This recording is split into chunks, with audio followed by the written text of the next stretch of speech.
Good morning, students. Today we'll study chapter 7, The Cat Princess.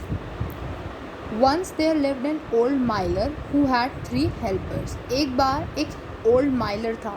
Old Mylar means Mylar कौन होते हैं? जैसे जो हमारे ग्रेन्स को पीसते हैं ना. ग्रेन्स मतलब जैसे हमारा आटा होता है या कुछ भी और ग्रेन्स में जो भी आती हैं चीज़ें उन्हें जो पीसते हैं. जैसे कि हम बोलते हैं ना चक्की पर आटा पिसवाने जा रहे हैं, वो उसे क्या बोलते हैं जो ये सब काम करता है? माइलर. तो एक बार एक ओल्ड माइलर था और उसके पास अपने 3 हेल्पर्स थे. 3 हेल्पर्स मतलब जो उसकी हेल्प करते थे, मदद करते थे सारे कामों में. The old miller said I am old and want to retire. अब ओल्ड माइलर ने क्या बोला उन तीनों हेल्पर्स से कि अब मैं ओल्ड हो गया हूँ और मुझे रिटायरमेंट चाहिए. रिटायरमेंट मतलब अब उसे एक सब काम नहीं करना और उसे आराम चाहिए. Whoever brings me the best horse shall have the mill and also take care of me. तो उसने उन हेल्पर्स, तीनों हेल्पर्स से क्या बोला कि जो भी मुझे एक बेस्ट हॉर्स ला के देगा, ये जो मिल है, मिल मीन्स चक्की, ये उसकी हो जाएगी और वही हमेशा मेरा ख्याल रखेगा. The 3 boys left in search of horses. अब वो तीनों ही बॉयज़ जो थे वो हॉर्स को ढूंढने के लिए चले गए. सर्च ऑफ मीन्स ढूंढने के लिए.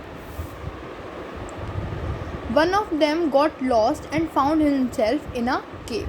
अब उनमें से जो एक मैन था, एक हेल्पर था, वो खो गया. फाउंड मीन्स लॉस्ट मीन्स खो जाना. और वो कहाँ मिला उसे, मतलब कहाँ चला गया वो? एक केव में. केव मीन्स गुफा जिसे हम बोलते हैं. The cave belong to a cat. जो वो केव थी वो किसकी थी? कैट. बिलोंग्ड मीन्स जिसकी वो है. किसकी थी वो केव? कैट की. The cat said if you serve me for 7 years your wish will be fulfilled.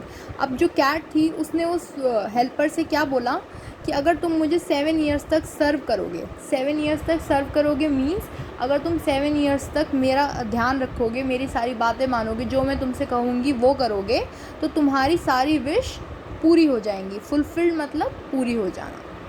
The boy said all right as you say. और वो जो बॉय था वो मान गया और उसने कहा ठीक है, जैसा तुम बोलोगी मैं वैसा ही करूँगा.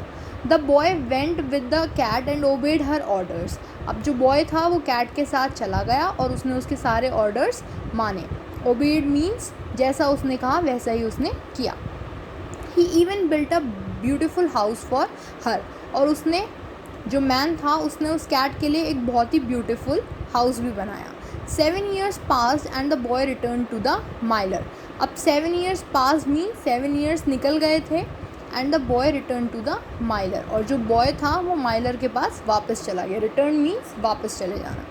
The cat said she would follow him to the mill with his horse. और जो कैट थी उसने क्या कहा कि वो उसके साथ चलेगी. फॉलो मीन्स साथ जाना. कहाँ तक? उस मिल तक अपने हॉर्स के साथ. One day a beautiful coach arrived at the mill with a princess. और एक दिन एक ब्यूटिफुल कोच एक प्रिंसेस के साथ आया उस मिल पर. This was the cat. वो प्रिंसेस कौन थी? वही कैट जो उस मैन को मिली थी.